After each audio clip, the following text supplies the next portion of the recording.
Good morning, children. We proceed into the most difficult problem using definite integral. Let us challenge ourselves to do it successfully.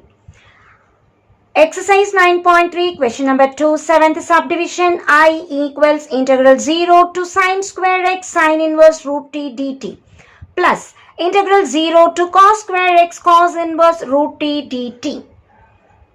Let us take the two different integrals as I1 plus I2. Let us find out I1. Similarly, I can deduce I2.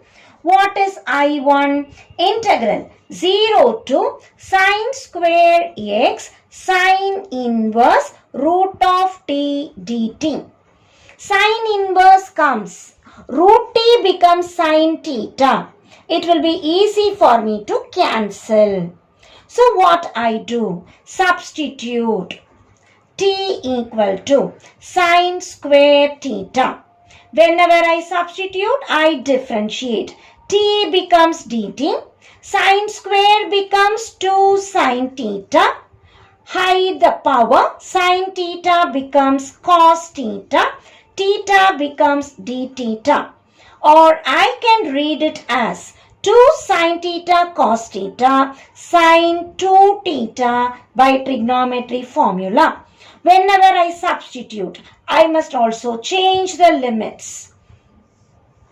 The question is given for t. We are changing to theta.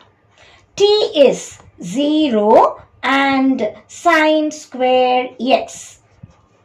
When I put t is 0, sine square theta 0 tells me theta is also 0. When I say t is sine square x, sine square theta is sine square x or theta equal to x. Back to the question. I1 equals integral 0 to x sine inverse. Root of sine square theta is sine theta. What is dt? Sine 2 theta d theta. Sine inverse and sine cancels, giving us I1 equals integral 0 to x theta sine 2 theta into d theta. The same procedure I can adopt for I2.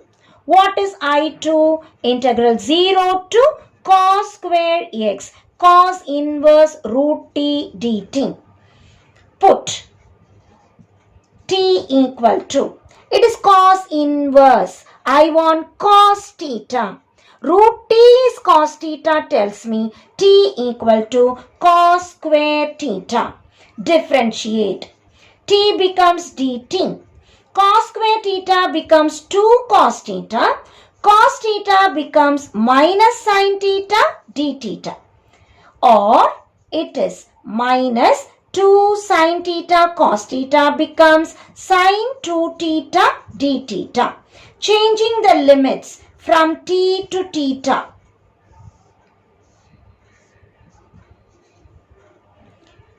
T limits are 0 cos square x. When I put t is 0, cos square theta 0 tells me cos theta is 0, cos 90 is 0 or theta equals pi by 2.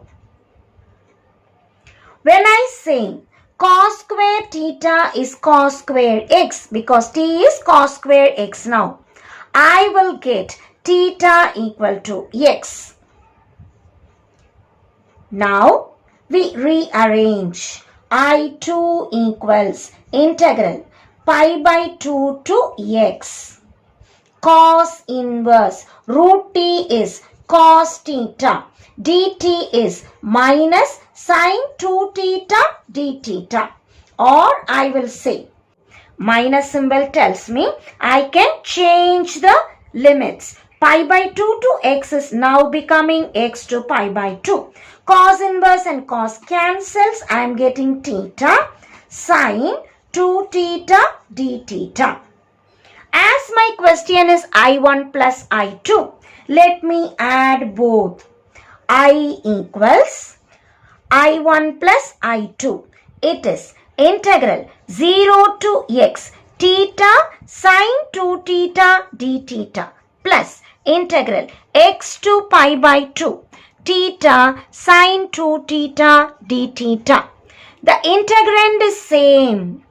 These two limits are same. So I can join and write I equals integral 0 to pi by 2 theta sine 2 theta d theta. Call it as number 1. Now we are going to apply another definite integral property. Wherever x is coming, I can write a minus x. Whenever the limits are from 0 to a, f of x can be rewritten as f of a minus x. Applying that here, I equals integral 0 to pi by 2.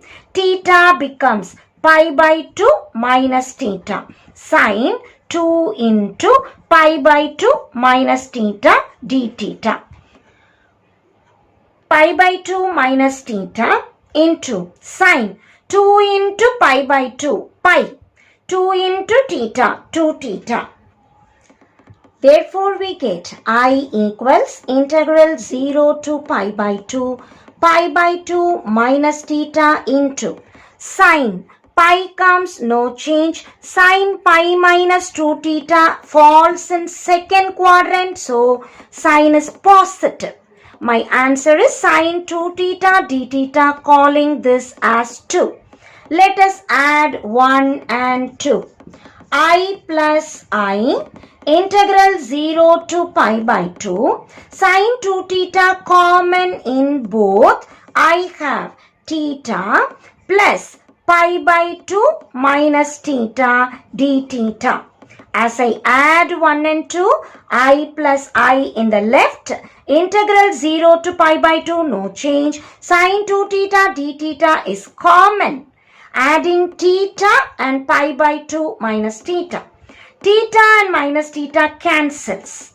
We are left with 2i equals pi by 2 comes out, integral 0 to pi by 2 sine 2 theta d theta. That is 2i equals pi by 2 into sine 2 theta. When I integrate, it is minus cos 2 theta by 2 between the limit 0 to pi by 2. 2i equals pi by 4. There is minus symbol also.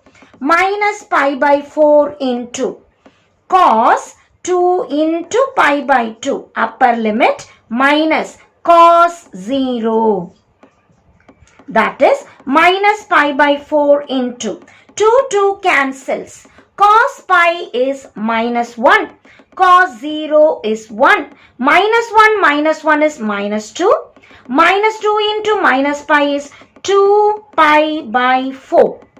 If 2i is 2 pi by 4, we get I equals pi by 4. Almost many formula we have used in this problem. Let us list out the formula alone. Number 1.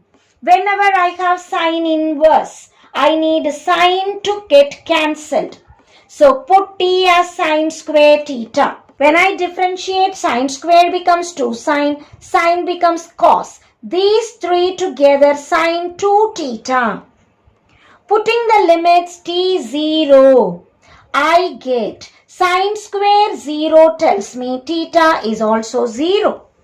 Putting t is sine square x. Sine square theta tells me x is equal to theta. I1 integral 0 to x sine inverse sine theta sine 2 theta d theta. Sine inverse sine cancels, giving us theta sine 2 theta d theta. The same pattern we apply here and we derive integral x to pi by 2 theta sine 2 theta. These are the similar steps. Here there is a minus symbol. Pi by 2 to x reversed as x to pi by 2 because of minus symbol. That is a property of definite integral. Adding I1 and I2, 0 to x, x to pi by 2. Because they are same and the integrand is same, I can cancel, change it as 0 to pi by 2. What property is it? A to C, C to B can be written as A to B. The next step, wherever theta comes, put pi by 2 minus theta using this property. And by adding 1 and 2, I get the integral becomes very simple, sine 2 theta into pi by 2. Pi by 2 is kept out, sine 2 theta becomes minus cos 2 theta by 2. As we apply the limits, we get the answer 2 pi by 4. 2I is 2 pi by 4 tells me I equals pi by 4 and hence the problem. So you are termed to be more brilliant if you understand the steps, challenge yourself and learn it easily.